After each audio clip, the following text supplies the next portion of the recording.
MCU की चौथी Spiderman movie Spiderman brand new day की कहानी नो वे होम के ठीक बाद शुरू होती है।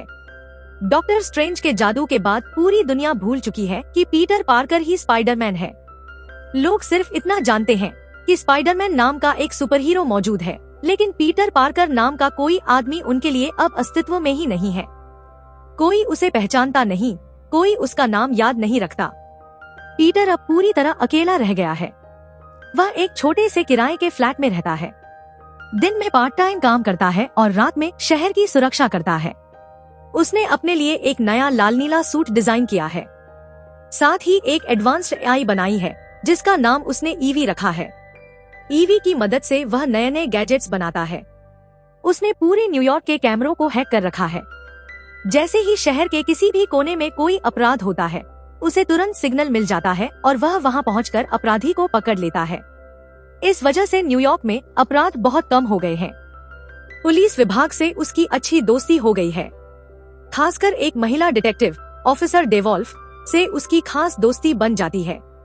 दोनों अक्सर शहर के अपराधों के बारे में बात करते हैं, लेकिन पीटर के सिर में अक्सर तेज दर्द होता रहता है। कभी कभी दर्द इतना बढ़ जाता है कि वह वेब सही निशाने पर नहीं मार पाता। फिर भी वह इसे नजरअंदाज करता है और दर्द की दवा लेकर काम चलाता है। इस बीच वह कई खतरनाक अपराधियों को पकड़वाता है। स्कॉर्पियन को, टॉम बस्टोन को और द हैंड नाम की पूरी निंजा टीम को भी। शहर सुरक्षित हो रहा है, लेकिन पीटर की अपनी जिंदगी और अकेली होती जा रही है। एक दिन शहर में कोई व्यक्ति सेना का टैंक चुरा लेता है और उसे लेकर डिपार्टमेंट ऑफ डैमेज कंट्रोल यानी डीओडीसी की बिल्डिंग में घुस जाता है। स्पाइडरमैन तुरंत वहां पहुंचता है। वह टैंक का ढक्कन खोलता है तो अंदर एक बुजुर्ग महिला मिलती है। महिला बहुत अजीब व्यवहार कर रही होती है, जैसे कोई उसके दिमाग को कंट्रोल कर रहा हो। अगले ही पल वह रहस्यमय शक्ति उस महिला के शरीर से निकलकर पास के एक पुलिस ऑफिसर में घुस जाती है। महिला रोने लगती है और कहती है कि उसे कुछ याद नहीं कि वह यहाँ कैसे आई। स्पाइडरमैन समझ जाता है कि कोई ऐसी शक्ति है जो दूर से ही इंसानों के दिमाग में घुस सकती है और उनसे अपना काम करवा सकती है। उसी समय स्कॉर्पियन को एक सुरक्षित जेल ले जाया जा रहा होता है, लेकिन वह शक्ति हेलीकॉप्टर के पायलट को भी कंट्रोल कर लेती है और स्कॉर्पियन को जेल की बजाय कहीं और ले जा दिया जाता है।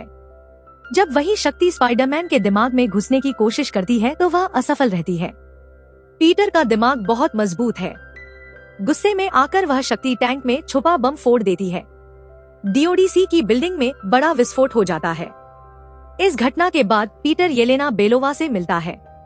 वह पूछता है कि क्या यह रेड रूम जैसा कोई माइंड कंट्रोल है। येलेना बताती है कि यह उससे कहीं ज्यादा खतरनाक है। पिछले एक महीने से कोई व्यक्ति डीओडीसी के सर्वर हैक करके सिर्फ एक चीज खोज रहा है, विमैक्स। पीटर को यह नाम बिल्कुल समझ नहीं आता। वह सीधे डीओडीसी के हेड विलियम मैडिस्कर से मिलता है। मैडिस्कर उससे मदद मांगता है कि वह उस रहस्यमय व्यक्ति को पकड़े, लेकिन जब पीटर विमैक्स के बारे में पूछता है तो मैडिस्कर साफ मना कर देता है कि उसे कुछ पता नहीं। इधर पीटर के शरीर में एक बड़ा बदलाव शुरू हो चुका होता है। लंबे समय के तनाव, अकेलेपन और डिप्रेशन की वजह से उसका स्पाइडर डीएनए म्यूटेट होने लगता है। उसके शरीर में आधा मानव डीएनए और आधा स्पाइडर डीएनए है। अब स्पाइडर वाला हिस्सा बढ़ने लगता है। उसकी आंखें धीरे धीरे काली पड़ने लगती हैं। वह अपनी इच्छा के बिना ऑर्गेनिक वेब निकालने लगता है। वह ज्यादा शक्तिशाली तो हो जाता है, लेकिन खुद पर नियंत्रण खोने लगता है और बहुत आक्रामक हो जाता है। एक दिन स्कॉर्पियन फिर शहर में दिखाई देता है। पीटर की हालत बहुत खराब होती है, फिर भी वह लड़खड़ाते हुए उसके पास पहुंचता है। लड़ाई के दौरान उसका स्पाइडर डीएनए पूरी तरह हावी हो जाता है। आंखें पूरी तरह काली हो जाती हैं और वह स्कॉर्पियन को बुरी तरह पीटने लगता है। तभी उसे समझ आता है कि स्कॉर्पियन भी उसी रहस्यमय शक्ति के कंट्रोल में है। अपने म्यूटेशन को कंट्रोल करने के लिए पीटर ब्रूस बैनर से मिलता है। ब्रूस उस समय एक यूनिवर्सिटी में पढ़ा रहा होता है। पीटर अपना असली नाम नहीं बताता, बल्कि नेड लीड्स का नाम बताता है। ब्रूस ने अपना हल्क डीएनए कंट्रोल करने वाला एक डिवाइस बनाया होता है। पीटर उसी आधार पर अपने लिए यूनिवर्सल इनहिबिटर नाम का उपकरण बनाता है। यह उसके स्पाइडर डीएनए को कंट्रोल में रखता है, लेकिन जल्दी गर्म होकर खराब हो जाता है। बाद में जब एमजे को इस उपकरण के बारे में पता चलता है तो वह बताती है कि सूट से निकलने वाली रेडिएशन ही इसे खराब कर रही है। पीटर इस समस्या को ठीक कर लेता है। अब रहस्यमय शक्ति का असली रूप सामने आता है। वह कोई आदमी नहीं बल्कि एक लड़की है, Jean Grey.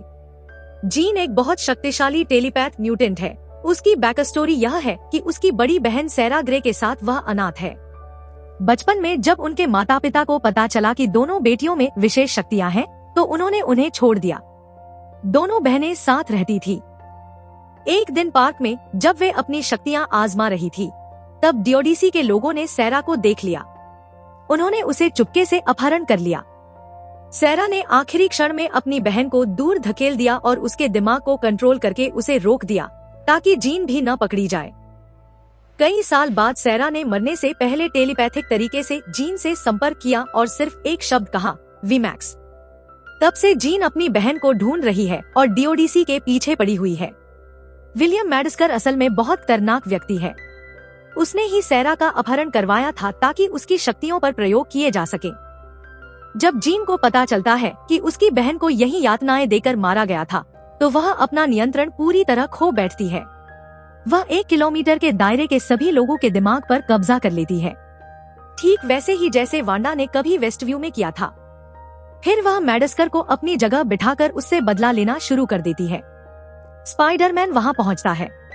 Gene the hand के निंजाओं को उसके खिलाफ भेज देती है। पहले तो पीटर पिटता है, लेकिन फिर उसका स्पाइडर डीएनए एक बार फिर हावी होता है। इस बार वह खुद पर नियंत्रण पा लेता है और पूरी टीम को हरा देता है। जब वह जीन के पास पहुंचता है तो जीन उसके दिमाग में घुस जाती है। वह पीटर की पुरानी यादें देखती है, खासकर वह याद जिसमें आंटी में उससे कह रही होती है कि शक्ति होने के बावजूद दुनिया को दुश्मन नहीं बल्कि दोस्त समझना चाहिए और अपनी शक्तियों का इस्तेमाल लोगों की भलाई के लिए करना चाहिए। इन बातों को सुनकर जीन का गुस्सा शांत हो जाता है। वह समझ जाती है कि पीटर भी सालों से अकेलापन और परायापन झेल रहा है, लेकिन फिर भी वह लोगों की मदद करता है। जीन पीटर को अपना दोस्त मान लेती है। इतने में पनिशर दूर से जीन पर गोली चला देता है क्योंकि उसे लगता है कि जीन बहुत बड़ा खतरा है। स्पाइडरमैन अपनी स्पाइडर सेंस से गोली को महसूस करता है और जीन के सामने आ जाता है। गोली उसे लगती है। जीन अपनी शक्ति से पीटर की जान बचा लेती है। पनिशर उसे अस्पताल पहुंचाता है और कुछ समय के इलाज के बाद पीटर ठीक हो जाता है। बाद में एक कैफे में पीटर नेड से मिलता है। दोनों जब अपना पुराना हैंडशेक करते हैं तो नेड को अचानक याद आ जाता है कि सामने खड़ा व्यक्ति उसका पुराना दोस्त पीटर पार्कर है। पीटर के चेहरे पर मुस्कान आ जाती है। मूवी यहीं खत्म होती है। पोस्ट क्रेडिट सीन में पीटर को पृथ्वी से बाहर अंतरिक्ष में देखा जाता है। वह वहां क्यों गया है, इसका जवाब अगली बड़ी मूवी में मिलेगा। अगर वीडियो अच्छी लगी तो लाइक कर दो, चैनल को सब्सक्राइब कर लो और बेल आइकॉन भी दबा दो। मिलते हैं अगली वीडियो में।